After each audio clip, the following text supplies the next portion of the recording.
മക്കളെ, തിക്കോടിയൻ എഴുതിയ മുത്തശ്ശി ഒരു കഥ തുടങ്ങുന്നു എന്ന് പറയുന്ന അതിമനോഹരമായ ഒരു കഥ നമ്മൾ പഠിക്കുന്നുണ്ടല്ലേ. ദാ ക്രിസ്തുമസ് എക്സാമിന് നമുക്ക് പഠിക്കാനുള്ള ഒരു പാഠഭാഗം കൂടിയാണ്.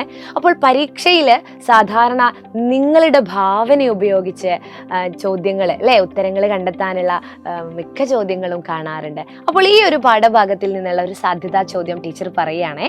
മുത്തശ്ശി ഒരു കഥ തുടങ്ങുന്നു എന്ന് പറയുന്ന കഥയിലെ കഥാപാത്രങ്ങൾ ഉണ്ണിക്കണ്ണനും ഉണ്ണിക്കണ്ണൻ്റെ മുത്തശ്ശിയും അമ്മയും അതുപോലെ അമ്മ ജോലി ചെയ്യുന്ന വീട്ടിലെ കാരണവരായ രാക്ഷസൻ എന്ന് ഉണ്ണിക്കണ്ണൻ വിളിക്കുന്ന ആ ഒരു വ്യക്തിയും കൂടെയാണ് നമ്മുടെ കഥയിലെ കഥാപാത്രങ്ങൾ അല്ലേ.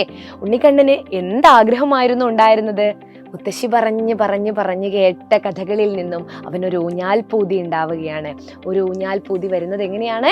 മുത്തശ്ശി കഥകൾ പറഞ്ഞു കൊടുത്തപ്പോൾ അതിൽ ഊഞ്ഞാലുണ്ടായിരുന്നു. അപ്പോൾ ഊഞ്ഞാലാടുമ്പോൾ ഉണ്ടാവുന്ന ആ രസത്തെക്കുറിച്ചൊക്കെ ആ ഒരു ചിന്തകൾ അവൻ്റെ ഉള്ളിലേക്ക് വരികയാണ്. അപ്പോൾ ചെവി കേൾക്കാത്ത മുത്തശ്ശിയോട് നാമം ജപിക്കുന്ന സമയത്ത് ഉണ്ണിക്കണ്ണൻ പോയി പറയുന്നുണ്ട്, മുത്തശ്ശി എനിക്കൊരു ഊഞ്ഞാൽ വേണം. അപ്പോൾ ചെവി കേൾക്കില്ലല്ലോ. മുത്തശ്ശി എന്തോ കേട്ടിട്ട് മുത്തശ്ശി പറയാണ്, അമ്മ വരുമ്പോ കൊണ്ടുവരും മോനേന്ന്. അമ്മ വരുമ്പോൾ കൊണ്ടുവരുന്നത് ഭക്ഷണമാണ്.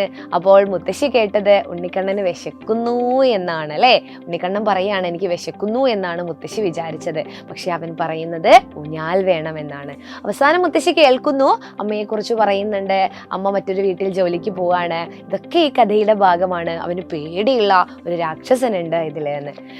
നിങ്ങൾ വിചാരിക്കുക, ഉണ്ണിക്കണ്ണന് ഊഞ്ഞാല് കിട്ടി.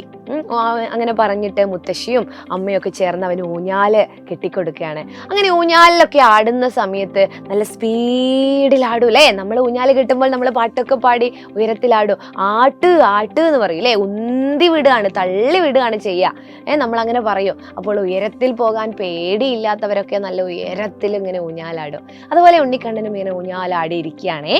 ആ സമയത്ത് ഉണ്ണിക്കണ്ണൻ നിലത്ത് വീഴാണ്. അപ്പോൾ ആദ്യം ഓടി വരുന്നത് ആരായിരിക്കും? ഭാവനയിൽ നിങ്ങൾ കഥ മെനയണം. അമ്മയായിരിക്കുമോ, അല്ലെങ്കിൽ കൂട്ടുകാരായിരിക്കുമോ, അച്ഛനായിരിക്കുമോ, മുത്തശ്ശിയായിരിക്കുമോ? തീർച്ചയായും ഉണ്ണിക്കണ്ണൻ്റെ എല്ലാറ്റിനും കൂടെ ഉണ്ടാവുന്ന, അമ്മയില്ലാത്ത സമയങ്ങളിലെല്ലാം അവനെ കൊണ്ട് നടക്കുന്ന മുത്തശ്ശി തന്നെ ആയിരിക്കില്ലേ അവൻ്റെ കരച്ചിൽ കേൾക്കുക? ഉറക്കെ കരയുന്ന സമയത്ത് മുത്തശ്ശി കേൾക്കൂലേ. ചെവി കേൾക്കില്ലെങ്കിലും പിന്നെ തൊട്ടടുത്ത് മുത്തശ്ശി ഉണ്ടാവുകയും ചെയ്യും. അപ്പോൾ മുത്തശ്ശി ഓടിപ്പോയിട്ട് എന്തായിരിക്കും പറയാ? ഭാവനയിലാണ് നിങ്ങൾ എഴുതേണ്ടത്. അപ്പോൾ മുത്തശ്ശിയുടെ ശബ്ദത്തിലൊക്കെ പറയൂ, അയ്യോ എൻ്റെ കുട്ടിക്ക് എന്താ പറ്റിയേ, വീണോ? മുത്തശ്ശി നോക്കട്ടെ. അപ്പോ ഉണ്ണിക്കണ്ണന്റെ കരച്ചിലൊന്ന് കൂടൂലേ. മുത്തശ്ശി വീണ്ടും ഉണ്ണിക്കണ്ണന്റെ പരിക്കുകളൊക്കെ ഒന്ന് നോക്കും. എന്നിട്ട് കരയണ്ടാട്ടോ മുത്തശ്ശി, അങ്ങനെ മുത്തശ്ശിയുടെ ശബ്ദത്തിൽ വേണോ? കരയണ്ടാട്ടോ മുത്തശ്ശി, ഒരു മന്ത്രം ചൊല്ലിത്തരാം. മന്ത്രക്കുട്ടാ മാങ്ങക്കുട്ടാ, എൻ്റെ കുഞ്ഞിൻ്റെ വേദനയെല്ലാം മാറ്റിക്കൊടുക്കണേ. ഭിം ഭൂം ഭാ. അങ്ങനെ. അപ്പൊ ഇത് പൂർണ്ണമായും മുത്തശ്ശിയുടെ ശബ്ദത്തിലായിട്ടില്ല. മുത്തശ്ശിയുടെ ശബ്ദത്തിലാണ് ഞങ്ങൾ ക്ലാസ്സിൽ നിന്നൊക്കെ പറയാറ് കേട്ടോ. എങ്ങനെയാ പറയാ? എൻ്റെ കുട്ടി വീണോ? എന്തിനാ ഊഞ്ഞാൽ ഇത്ര ദൂരത്തിൽ ആടിയത്? മുത്തശ്ശി പറഞ്ഞതല്ലേ. അങ്ങനെയൊക്കെ പറയൂ അല്ലേ.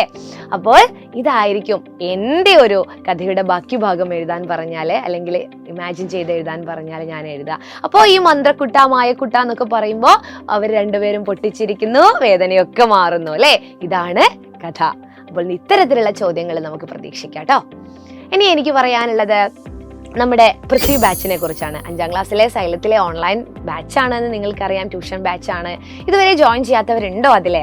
ഉണ്ടെങ്കിൽ ഞങ്ങളിങ്ങനെ മുത്തശ്ശിയുടെ ശബ്ദത്തിലും അതുപോലെ ഉണ്ണിക്കണ്ണന്റെ ശബ്ദത്തിലും കാരണവരുടെ ശബ്ദത്തിലൊക്കെയാണ് ഞങ്ങൾ ക്ലാസ് എടുത്ത് പറയാറ്. ഇത് മലയാളത്തിന്റെ മാത്രം കാര്യം. മറ്റു വിഷയങ്ങളൊക്കെ ഇതേപോലെ രസകരമായിട്ട് നിങ്ങൾക്ക് ക്ലാസ്സിൽ കിട്ടുന്നതായിരിക്കും കുഞ്ഞുങ്ങളെ. അപ്പോൾ എല്ലാവരും എന്ത് ചെയ്യുക, താഴെ കാണുന്ന നമ്പറിലൊന്ന് വിളിക്കുക. ഡെയിലി റെക്കോർഡഡ് ലൈവ് ക്ലാസ്സുള്ള നമ്മുടെ പൃഥ്വി ബാച്ച്, യൂണിറ്റ് ടെസ്റ്റുകൾ നടത്തുന്ന നമ്മുടെ പൃഥ്വി ബാച്ചിൽ എല്ലാവരും അങ്ങോട്ട് ജോയിൻ ചെയ്യുക. അപ്പോൾ ജോയിൻ ചെയ്തവർ ഫ്രണ്ട്സിനോടൊക്കെ ഒന്ന് പറയാം. അപ്പോൾ എല്ലാവരും പൃഥ്വി ബാച്ചിൽ ഉണ്ടാവണം കേട്ടോ. ബൈ.